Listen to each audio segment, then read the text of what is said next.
Hi hello नमस्कार सर्वांना, स्वागत आहे तुमचं माझ्या यूट्यूब चॅनलवर. तर सर्वप्रथम 15 ऑगस्टच्या तुम्हाला सर्वांना खूप साऱ्या शुभेच्छा. तर आज आपण बघणार आहोत 15 ऑगस्ट अशी स्पेशल जिलेबी. तर चला आपण एक तोडून दाखवते. हे बघा, अशी रसरशीत अशी आपण आज बघणार आहोत जिलेबी. तर त्यासाठी सुरुवात करूया. एक कढई घ्यायची आहे आणि कढईमध्ये एक वाटी अशी साखर घेतलेली आहे. सर्वप्रथम आपण चाचणी तयार करून घेणार आहोत आणि एक वाटी साखरेला अर्धी वाटी मी पाणी घेतलेलं आहे. आता गॅसवर ठेवून असं छान उकळी काढून घेणार आहोत. हे बघा, सतत ढवळत अशी उकळी काढून घेणार आहोत. स्वादाला थोडीशी वेलची पावडर टाकणार आहोत यामध्ये आणि थोडासा फूड कलर टाकणार आहोत. यामध्ये ऑरेंज किंवा येलो कलर टाकला जातो, तर मी हा इथं येलो कलर टाकलेला आहे. साधारणतः पाव चमचा टाकायचा आहे. आता व्यवस्थित असं मिक्स करून घेणार आहोत. आता काय करायचं आहे, थोड्याशा केसर काडी टाकलेली आहे मी याच्यामध्ये. हे बघा, तो मिक्स करून घ्यायचा आहे. आता आपण हे बघा हे अशी घट्ट एक तारी दोन तारी असं करायचं नाही, फक्त जस्ट चिकटपणा यायला पाहिजे इतकंच हे करून घ्यायचं आहे. हे बघा, फक्त चिकटपणा, तार वगैरे काही आलेली नाही. हे बघा, या पद्धतीने. आता गॅस बंद करायचा आहे आणि आपण साईडला ठेवून देणार आहोत बाकीचं काम होईपर्यंत. आता हे बघा, मी याच वाटीने 1 कप असं पीठ घेतलेलं आहे आणि या चवीनुसार मीठ टाकायचं आहे आणि अर्धा चमचा इनो टाकलेला आहे आणि 1 चमचा तूप टाकायचं आहे.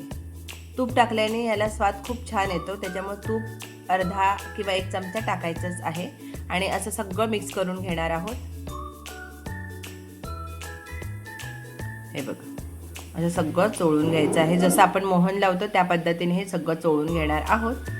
आता हे बघा, ज्या वाटीने आपण पीठ मोजलं होतं त्याच वाटीने पाणी घ्यायचं आहे. पीठ घेताना मी दाखवलं गेलं नाही म्हणून सांगते. एकच वाटी मी पीठ घेतलेलं होतं. याच कपाने, ज्या कपाने पाणी घेतलेलं आहे त्याच कपाने मी पीठ घेतलेलं आहे. पीठ म्हणजे मैदा घेतलेला आहे. मैद्याचं पीठ घेतलेलं आहे. आता हे थोडं थोडं पाणी करून अशा पद्धतीने हे मिक्स करून घेणार आहोत. हे बघा, अशा पद्धतीने हे व्यवस्थित असं मिक्स करायचं आहे. आता मिक्स झालेलं आहे. अशा पद्धतीने एखादी पिशवी घेणार आहोत. जर तुमच्याकडे पायपिंग बॅग असेल तीही घेतली तरी चालेल, किंवा प्लॅस्टिकचं जिलेबीचं एक भांडं मिळतं तेही घेतलं तरीही चालेल. थोडंसं घट्ट असल्यामुळे मी चमचा ते 1.5 चमचा पाणी टाकलेलं आहे, अजून ॲड केलेलं आहे. आता व्यवस्थित असं 1-2 मिनटं फेटून घ्यायचं आहे. एका साईडला मी तेलही गरम करायला ठेवलेलं आहे. तेल गरम होतं आहे. अशा पद्धतीने फेटून घ्यायचं आहे. आता या बॅगमध्ये काढून घेणार आहोत. हे बघा, तेल इकडं गरम करायला ठेवलेलं आहे. आता हे व्यवस्थित असं काढून घेणार आहोत. असं चमच्याच्या साहाय्याने पिशवी अशी भरून घेणार आहोत. आता हे बघा, असं गोल करायचं आहे आणि या पद्धतीने या असं टोक कट करायचं आहे. हे बघा, छोटंसं असं टोक कट करून घेणार आहोत.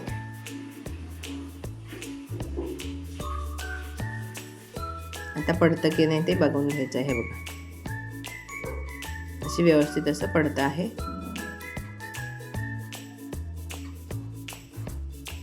हे मला इतकं असं व्यवस्थित असं पाडता येत नाही. हे बघा, पायपिंग बॅगने व्यवस्थित असं पाडलं जाईल. बघा, अशा पद्धतीने बारीक गॅसवर आपण तळून घेणार आहोत. आणि आता पाक सुद्धा गरम करायला घ्यायचा आहे आणि गरम पाकामध्येच हे जिलेबी सोडून घेणार आहोत. जिलेबी गरम गरम पाकामध्ये सोडून घेणार आहोत. आणि आता सोडल्या की 1 मिनिटाभर असं अर्धा मिनिटच ठेवायचं आहे आणि अशा काढून घेणार आहोत. हे बघा, जिलेबी रेडी आहे आपल्या. किती छान अशा रसरशीत झालेल्या आहेत. इतका असा व्यवस्थित असा आकार आलेला नाही, पण छान चविष्ट आणि रसरशीत अशा गरम गरम जिलेबी आपली तयार आहे। चला, वेळात वेळ काढून माझा व्हिडिओ पाहिलात त्याबद्दल मनापासून धन्यवाद। उद्या भेटू आपण दुपारी ठीक 3 वाजता।